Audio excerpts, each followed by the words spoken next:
like my mother, I always sort of look back to the days that I spent here as the best years of my life.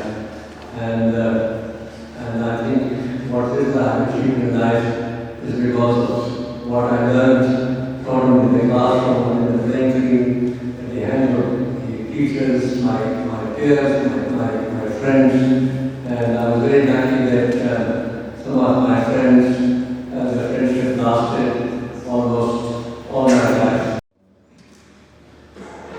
It's been a great honor for us as an architect later, but as a student of 1980 batch, to be standing on this part of the side all the time. I've been 2 years standing on that side, so it's been a great honor for me to be here.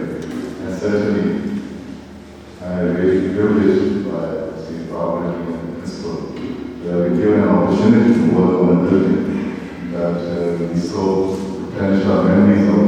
We were here in 1974 and 75. And that came after a couple of years to restore that building.